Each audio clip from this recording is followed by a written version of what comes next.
Factions, yeah, on ice. This report initially comes from Lord Jason Schreier, friend of the realm, Bloomberg, who, yeah, he actually shot them. I ran into him at Summer Games Fest recently. It's been a long time since I've seen him. But yeah, the article was why PlayStation, initially the first article was why PlayStation fans are cheering CEO's departure. Jim Ryan oversaw the successful launch of the PlayStation 5. His 4-year tenure was also marred by some flubs. So basically, the article goes on to talk about the last 2 years. Ryan is overseeing a PlayStation shift towards games as a service, a popular industry buzzword referring to video games, usually multiplayer, that can be monetized over long periods of time. It's become an uncomfortable pivot for some of Sony's studios, which have spent the last decade building out teams of experienced developers to make big cinematic adventure games that are played solo. So they talked about, obviously, there's still blockbusters in the works, Spider-Man 2, which we know is coming in a few weeks, as far as the single-player blockbusters. And they said, but Sony's stable of game studios, such as Naughty Dog with The Last of Us, Insomniac with Spider-Man, and Guerrilla Games Horizon has also been working on multiplayer service games with mixed levels of success. Most have not been revealed yet. Some have been canceled or overhauled, such as the online game based on The Last of Us. And then that kind of led us into the Kotaku article, which was kind of titled Last of Us Studio Naughty Dog is cutting developers. PlayStation first-party studio behind Uncharted and Last of Us is laying off dozens of contractors. So during the course of this discussion of the contractors being let off, that's when they kind of that's when we kind of learned about the status of factions. So basically, according to the article, layoffs were, sources tell Kotaku that no severance is being offered for those who were laid off, the contracts, yada, yada, yada. And then it says, despite hit ratings for the HBO adaptation of The Last of Us, a multiplayer spinoff for the zombie shooter based on the first game's factions mode, has struggled in development. Bloomberg reported in June that Sony had diverted resources away from the project following a negative internal review by Bungie, the recently acquired live service powerhouse behind Destiny 2. One source now tells Kotaku that the multiplayer game, while not completely canceled, is basically on ice at this point. So yeah, this kind of set off a big, buzz as far as the status of factions, which a lot of people were really anticipating. We knew there was a Last of Us Day recently, and there was no mention of it. So before we get into our panel, I think the king can be free for this. Yes, thoughts. So we're gonna mute and let you hear what he has to say. Peace and blessings. Hey, what's going on, guys? Yeah, see what I'm doing. That's why I couldn't be there. I got to give y'all all the support y'all need in these trying times, because we know what October is, and October is a horrifying month. It's made even worse with the beginning of the end. I know a lot of y'all are saying, y'all Xbox dudes holding the line is crazy. And we held the line. So come October the 13th, Friday the 13th, you'll be trying to hold the line. You got to go out and hold the line. Now, you see how I support? I'm supporting. And I suggest that everybody that loves PlayStation run out and get a PlayStation VR 2. Go and support. I know it's not back compat. I know it's not the best handheld, VR on the market. But you guys gotta go out there and support, because these passion projects need to be funded in order to generate revenue. There's no return on investment. That's why Jim left. Jim is gone, and you guys are in disarray. We heard factions, like I said, is on ice. Ice, baby. Isn't that right, Dolph?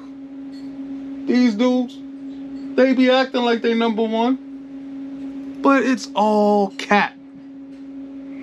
But now, on a serious note, though, everybody got a chance to see what Redfall did, right? Yeah, 60 frames per second. What you gotta say now? Go back and fix your face. Listen, Phil Dominus Maximus Aurelius Spencer is not playing. He's coming for your head. Pause. So you know, this Friday is the beginning of the end. And I want all my PlayStation brothers to hold the line and go out and purchase. Go out and support. We got movies now with Core. I know it was called Bravia before. Hey, PlayStation likes to do that. They like to say they got something and call it a different name and make you think it's something new. It's not! But you fall for it anyway. But hey, hopefully next year we can find out what's going to go down in 2024. Because we have no idea at all. Roadmap look kind of bleak. But we know when Forza show up, the generations start. And Forza just showed up. And this deal's about to close. Microsoft has been cleaning house without even having this deal done. Imagine what happens next. Stay tuned where all the PlayStation dudes gotta hold the line. Because we held it. And what happened? I told you, if you don't believe in them, believe in me. And remember, I'm 98% right all the time. Well, I wish I could be there. But I got to watch the Doobie Brothers. So, you guys have fun and enjoy. Peace. So yeah, there you have it. Thoughts on the King. You've reached your goal. We hit our target. We held the line for 300 likes, and you got some King. Boy, you salute the King. Our brother is he forsake us for the Doobie Brothers today. He couldn't get out of it. Taking it to the street. He has forsaken us, but yeah, he dancing with Rerun and Roger. what's happening? You know what I'm saying? But salute them. Clearly, he wanted to give the realm some thoughts about the topics of the week. So there you have it. But we got to get to our esteemed guest, Lord Paris. Obviously, we've heard from the King, but obviously, let's talk about the Last of Us factions. You know, the potential news that it could be on ice. What's your thoughts about this whole situation? Now, look, I understand that I might be the Hydrox of Iron Lords right now, trying to replace King. Okay, you know, the GoBots flavor. I used to need to go. Yo, but he's a mess. He's a hot mess. That's just a hot mess. Now, he hit on some points that are somewhat valid in his own special way. The crazy part is the crazy part is King will be saying the most outrageous stuff, but there's still some realms of truth in it. Yeah. Yes. I mean, to his point about they've not even closed the Activision they're saying deal 98% Paris, 98%. Yeah, 60% of the time it works every time. I know, but yeah, they're doing all this without Activision, so they're not depending on Activision. To his point, Forza's out now. We got Starfield. You see a roadmap for what Xbox is going to have in 2024. Mm-hmm. Now, I know he's very tongue-in-cheek about PlayStation, but he is correct that we have absolutely no idea what PlayStation's coming with in 2024. Now, what I will not agree with him on is the whole Jim Ryan thing, because I feel you have to take it at face value. I mean, he's been there 30 years. He walked into a great situation with PlayStation. He's leaving PlayStation still in a good place, right? Mm-hmm. So we'll never know the truth on what it is other than to take him at face value. So I know he's being tongue-in-cheek with all that stuff, but it will be interesting to see where PlayStation goes next into 2024, because we just don't know. I mean, the only thing that we know about right now is Wolverine, and that's not going to come next year. That'll probably be 2025. And I was looking at the chat too, just like with Bungie and this whole Last of Us factions thing. Yeah, good. If Bungie came in and as a fellow Destiny head, you know what I mean. If Bungie came in and looked at that game and said, "Hey, this is not going to keep long-term engagement. You're not going to be financially viable with this game," put it on ice then. For exactly what they're doing. Some of these other projects that they're talking about, if those have been reworked or canceled, then good. Let's not just throw a bunch of stuff at the wall and see what sticks, because we're seeing where live service games are right now anyways. Really the only two that have remained viable are Fortnite, which keeps evolving, and Destiny. Yeah. That's it. I mean, the Division is starting to make a little bit of a comeback, but we've seen so many others die on the vine very quickly. That if I want the Last of Us factions, to be honest with you, but I want them to do it right. Right. So if it's not going to be successful, then delay it. I mean, it's not 100% canceled, but clearly they need to go back in the lab and figure out what they're doing. But again, to King's tongue-in-cheek point, what's coming in 2024? Yeah. I'm dying to know. Or is PlayStation going to have their Xbox 2022 moment? Because that's what it sounds like. Remember, Xbox they had to delay Starfield and Redfall, and all we got was Pentiment. Right. And Grounded 1.0. Yeah. That's all we got. Yeah. You know, is that what's about to happen with PlayStation first party? One thing that we don't really take into account is, you know, we say what's coming out 2024, 2025 and on. It's like, but maybe they have been showing us, like, the majority of the games that were in development during the pandemic and stuff, the games as service games. Maybe that's what they have in the tuck for a little bit. You know, obviously we'll see the Wolverine. I assume Ghost of Tsushima is in development too, the sequel to that game. You know, these games are coming, but I said from the start, it's like, you know, people wanted to not give Microsoft a little bit of leeway because of like the pandemic. And to a point, I agree. But at the same time, it's like, I truly believe that Sony just had more games closer to the finish goal before the pandemic hit. So they had a little bit of hiccups, but they were able to push those games to the finish goal, the finish line. Yeah. I think what you're seeing now is what Microsoft was dealing with back then, because the games that was close to the finish line, they were able to push those in because they were doing the final touches of the game. But the games that was in full-blown development during the pandemic, like a lot of Microsoft games were at that time, now you're seeing what these games is what Sony was having issues with the pandemic. I just want to get back to Paris for a second. In reference to what he said about, obviously, you know, the quality of the game and I guess Bungie being in there for oversight, right? To kind of review and see, you know, where it was at. Like, ultimately, I guess my question is, who do you think Sony made, if this report turns to be true, and we know Jason's reporting tends to be strong, like, do you think Sony ultimately makes the call to fully cancel? Do you think there's any chance of a resurgence or a comeback? Because I've seen some pushback of people say, hey, you know, well, they should have just released it anyway. We still want to see what that version is. And that's it. Okay, break that down. No, I definitely disagree. If it's not going to live up to a certain standard, like when you think of The Last of Us, you're thinking of a high quality AAA experience, right? That pushing that into factions, into a multiplayer component, I don't think it's going to go away. Let me start this way. Okay. It's going to come out eventually, but clearly whatever it was, it needs way more time. So that's why you're seeing it go back in the lab, because that IP is just way too valuable to not put something like that out. So I just think, they're going to go back, rework it, figure out the whole point of live service games is to get you in the door. Look, the first hit's free. You already know. Bring them in. And then have you so engaged that you willingly want to buy these microtransactions and keep playing the game. So if that's what they need to do, if that's what they need to figure out, then that's what they'll do. Look, it may not come to a PlayStation 6, but that's okay. I still think it happens. The fact that you already have part 1, you already have part 2. Those are critically acclaimed, great games. The TV show is critically acclaimed. Yes. That IP has brand awareness now outside of gaming. So absolutely. You want to have something else that's going to pull people in besides the first 2 games. We know any Last of Us 3 is for sure PlayStation 6.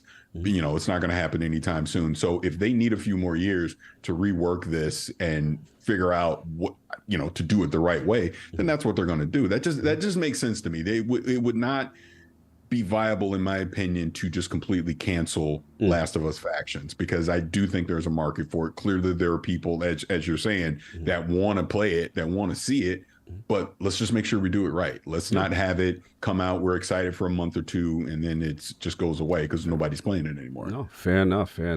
Addict, want to finish your bars on the whole situation in reference to, you know, obviously the news that the game Last of Us Factions is on ice. I'm a little half and half with Paris. I do think that they are looking at the Last of Us. It wasn't canceled. Could be just a variety of things where they're like, we don't want to come out and announce a game that's been canceled. Or it could be one of those things where it's like, we got to restructure. We got to figure out, you know, what exactly, you know, maybe Bungie will work with them more on the you know, the monetization part. Because I think that's the true thing. It's like the monetization, because Last of Us Factions, BG, maybe they're trying to casualize the game, because if you go in there right now in Factions is not an easy multiplayer by any means.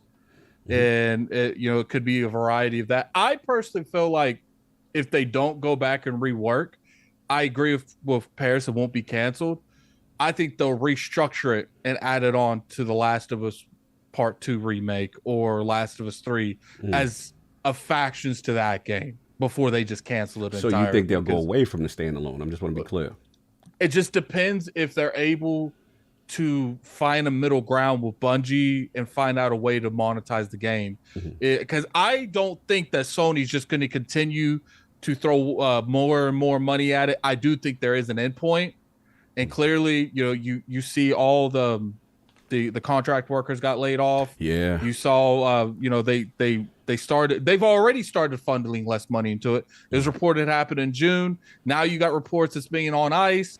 To me, that's either we need to find out what we truly want to do with this, or do we want to take the work we've already done now, restructure it, and put it with The Last of Us Part 2 remake. No, fair enough. Lord Saab, Last of Us factions, rumors on ice. What are your thoughts on this? I really do feel like that product is mostly finished. To Addict's point, I think the thing is, how do we package this? How do we sell this? How do we, do we turn it into a free-to-play thing? Do we sell this as a $70 thing? Good point. I do think it's the monetization, and I think a lot of the fact that the person that they brought over from Epic to work on that leaving is perhaps a little bit telling, Good right? point. That they, maybe there was kind of butting of heads there in terms of how to monetize this. And just to be clear, not to cut you, that was the person from who dealt with Fortnite's monetization. Yes. Okay, got it. Continue. So somebody who's kind of an expert in how to make turn something into a living, breathing sort of thing that can survive for a long time. But it goes back to the point that I argued when we first heard about this a couple of months back, where it was like, why does it need to be that?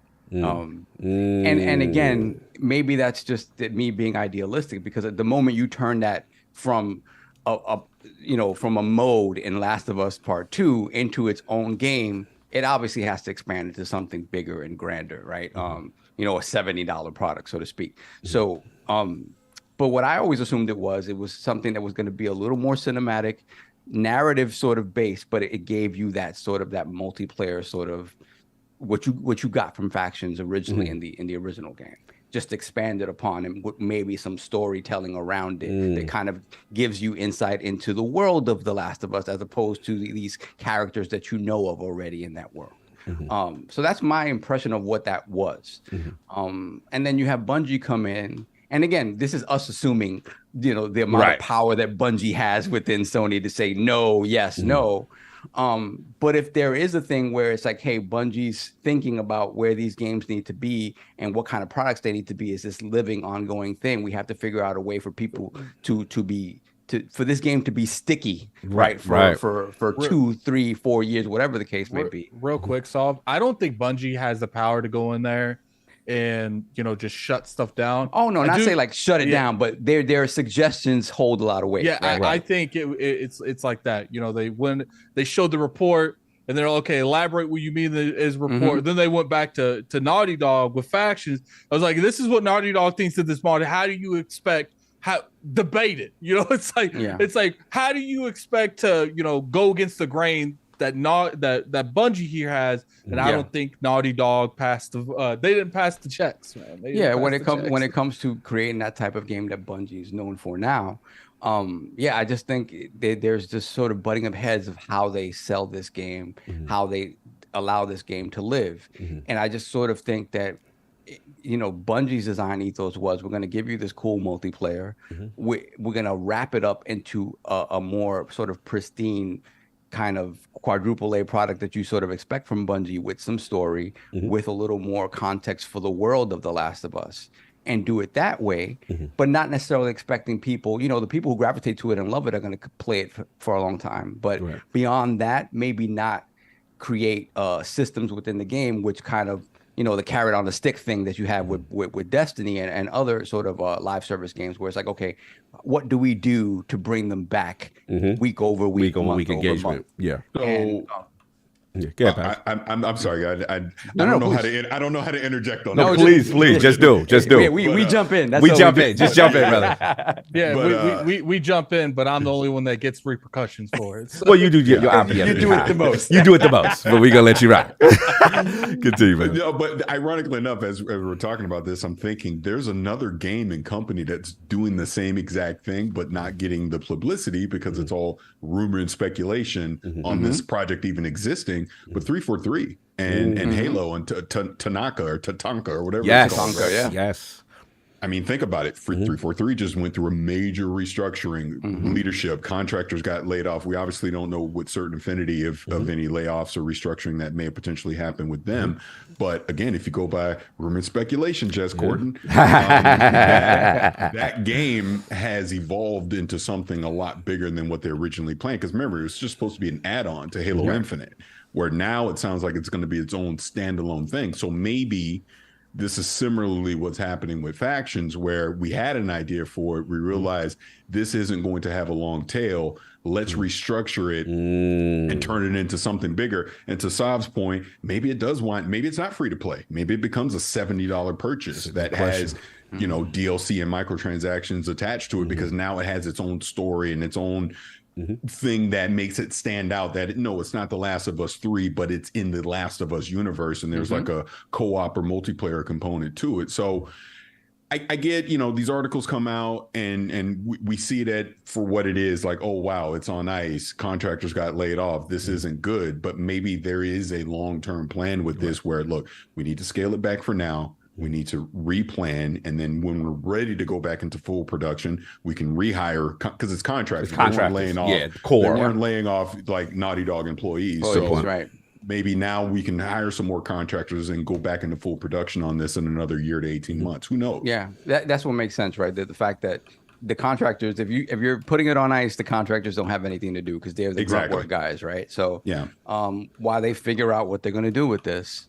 It doesn't make sense that they'd be there. But I really do. I hope it comes out. I hope that by the time it comes out, that 50% of it isn't on the cutting room floor, right? I hope that we do get this really. I hope that the vision that they have for it is able to come out as intact as possible. And maybe that's being idealistic. Maybe their design ethos coupled with making a service-based game just doesn't mesh. I don't know.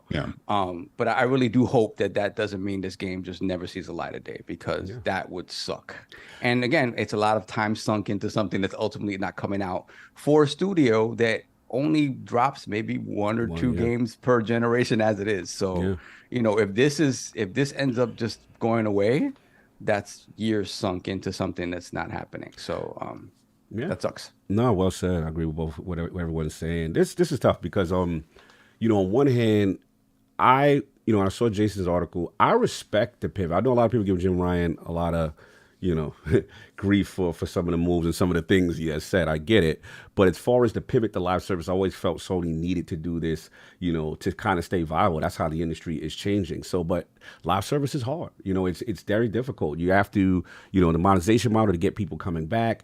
And then the thing I also want to kind of not dispel, but I'm seeing this talk that it's like, because this is Naughty Dog, right? This is the great Naughty Dog. How can anything they put out not be quality? There is a distinct difference between, making what I consider games as a service. Hashtag Just One, which they are arguably one of the masters of, right?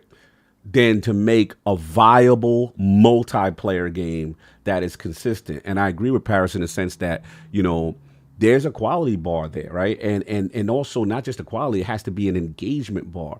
And to me, the way it was being treated, when we first heard of it, we were like, okay, where is it? It should be attached to The Last of Us, remake or whatever. And then we heard, okay, no, it's going to get its standalone game. So at that point, you think it's more robust, it's going to, have more features and things of that nature.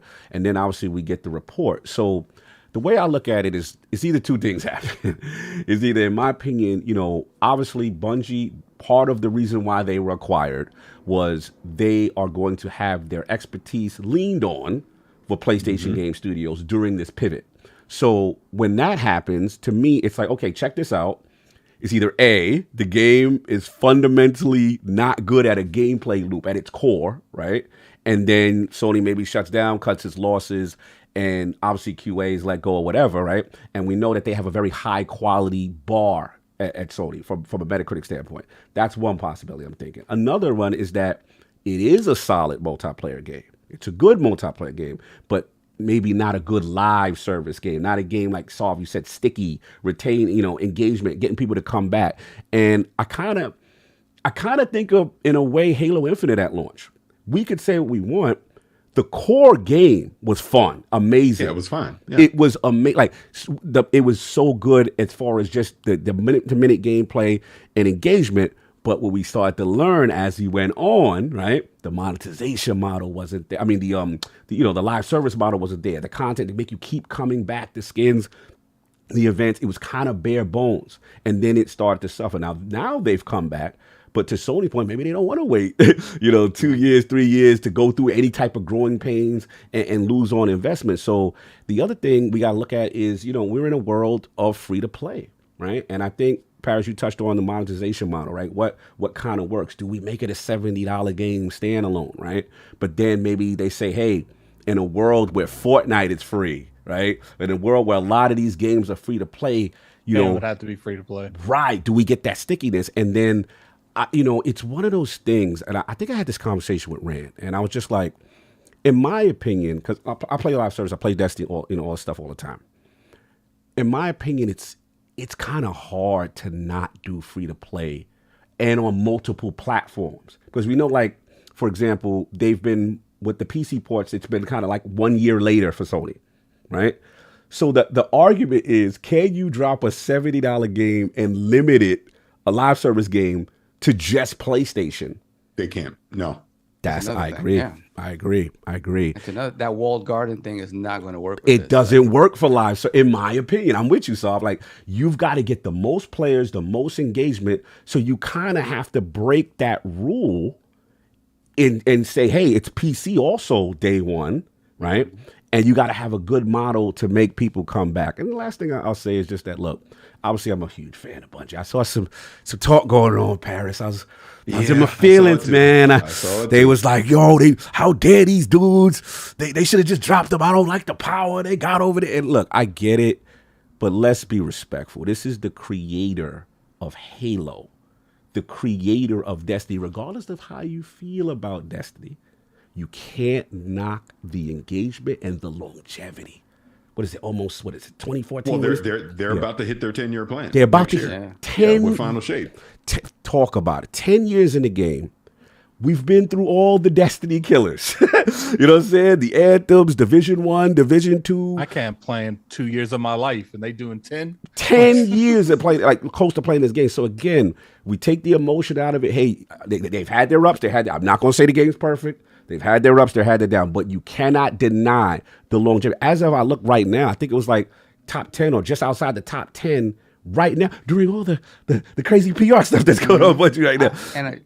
I think what makes them, another thing that people don't acknowledge is the fact that what makes them so good at what they do also is the extent of their failures as well. Because absolutely. When you look at this model that they sort of, and I won't say perfected, right, but that they really have a handle on, it's almost like the valleys are planned for. Like hey, we're gonna suck right here, but we're gonna bring it back up, and then we're gonna go back down, and it's this undulating thing that you almost expect as part of the process. So when they look at, you can't say Bungie has just had crazy success in this space without understanding how to get there. And just, sometimes somebody has success from the jump and they never fall and they don't see what it takes to kind of build themselves up to a certain level or sort of deal with adversity.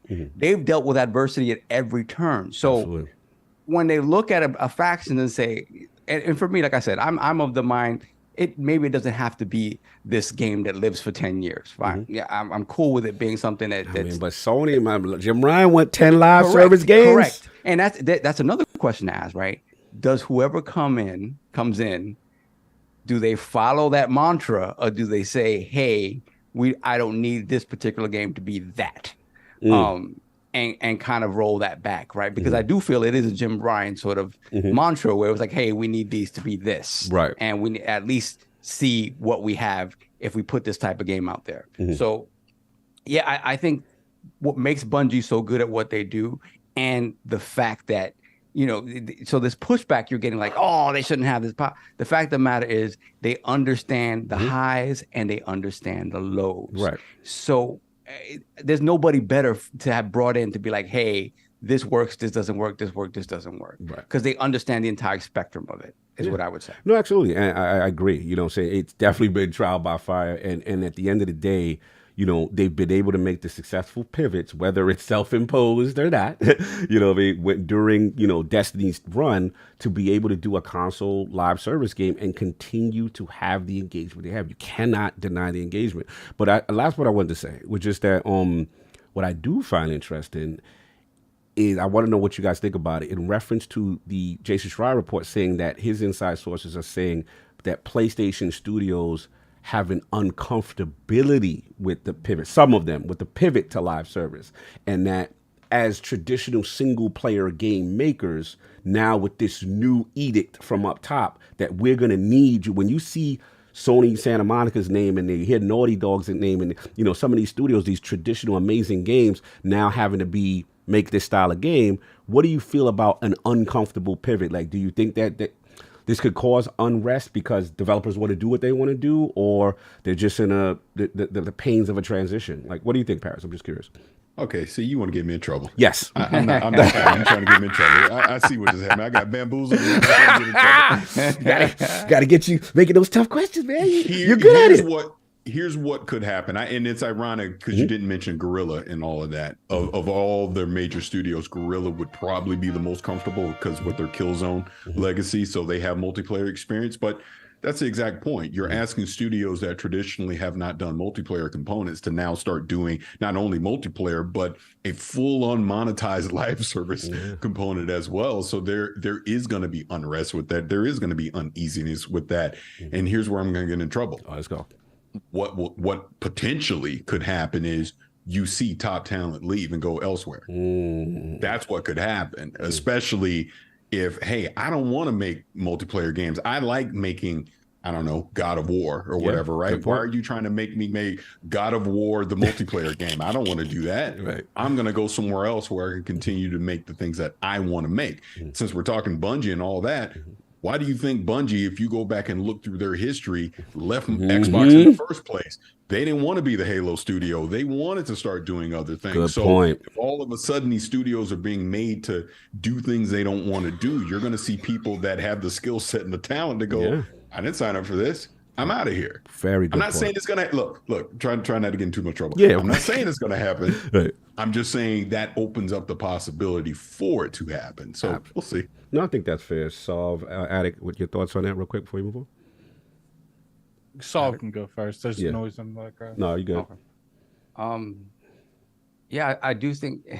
See, if there's a pivot within Sony first party that is that black and white, that's just stupid.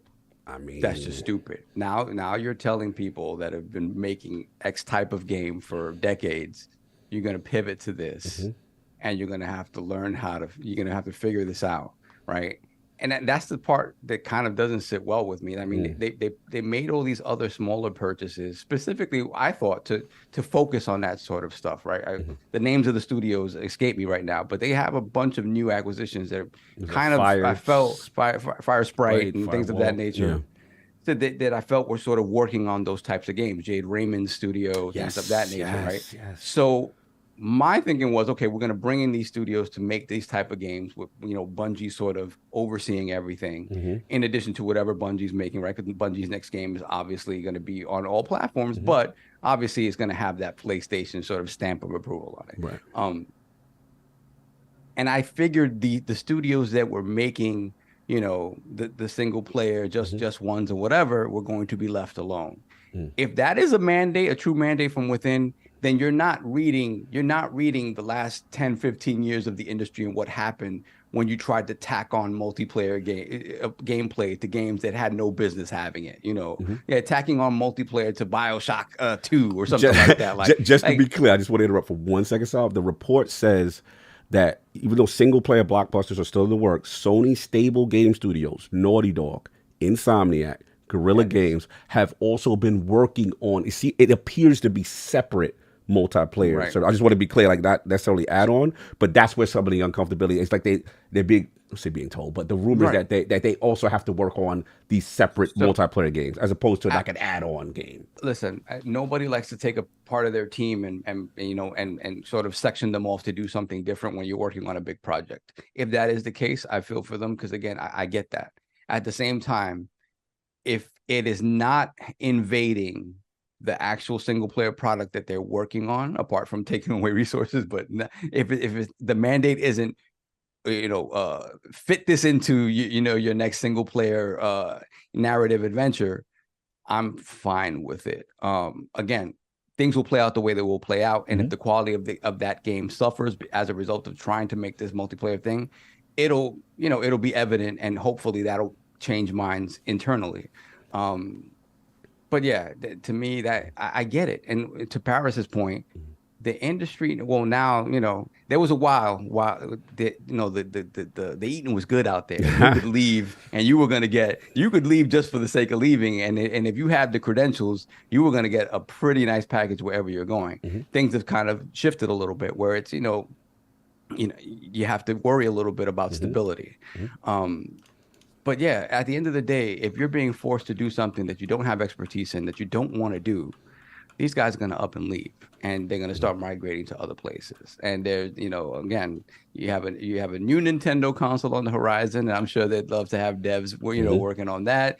You have Xbox always on the lurch for devs, especially, you know, again, trying to sort of fill out, you know, the Game Pass catalog and stuff like that. You will see there will be places for these types of devs to go. Yeah. So again, that type of mandate to me, no matter how you implement it, feels sucky and weird. But again, I get it. So it's going to be interesting to see whomever comes in, if some of this stuff gets rolled back. And not because last week I said, hey, whatever's been put into play, the ball is rolling, right? I would say you mostly have to see that through and then and then pivot from there if it really fails miserably. Right. But at the same time, I think there are certain things, again, I'm sure with new management coming in, you have the heads of these studios talking to them like, hey, there's certain things that we were asked to do that we're not super comfortable with. Is there something that we could do to sort of roll some of this back? You know, not necessarily, you know, dip a toe in, but not, you know, things of that nature. So, you know, we'll see how that plays out. But yeah, anytime, it's never a good thing when you're asked to do something that you're not comfortable doing or have not done before. It's never panned out well. I think even when we look at the Guerrilla example, these guys took years to pivot to this other thing, right, in the background. Right. To Paris' point, I don't even know that the devs that made Killzone, a large portion of them, I don't know how many of them are still at Guerrilla, right? That's true. That's a good point. Those guys could have migrated away to someplace else to make FPSs, right? So I don't know. I really don't know what this does, but if that is the case, it's not good, because the results have never been good. History will tell you that the results of doing things like this have never been good. So no doubt. Addict, we get your thoughts on it quickly because I want to ask Paris one last question because I know he's got to go soon. But Addict, your thoughts on that whole last portion we're talking about? I mean, if you know they're truly being forced to make a game like that, I agree with Solve 100%. You know, even if it's just a small portion of the studio, they're going to need leads to some degree, because I would assume they wouldn't put nothing but, you know, newcomers that's in the industry in here. I assume that there are some prominent members of their studio in this. So I think it's just one of those things where it's like, you bought studios to make these games. If it is true that other, like their core studios, the people that make the single player games, and they're kind of being pushed in this direction as well, then why did you buy those other studios? You know, it's like the PC portion. You know, they usually partner up with the studio they're making. They were bought for the PC portion. They've been doing that. Yeah, Nixus. So, you know, to me, you want like dedicated multiplayer teams, so to speak, studios. Now, if it would make more sense to have, okay, you know, we tried this, it didn't work. Let's co-develop some. You know, let's have this multiplayer studio that we bought that has been nurtured. That's one reason Microsoft tries to keep things in the same wheelhouse, because for the most part, if they do decide to continue on that franchise, they want people that know what they're doing in that type of genre, know what they're doing, have experience in there. You know, a lot of developers are very versatile, but certain jobs require an expertise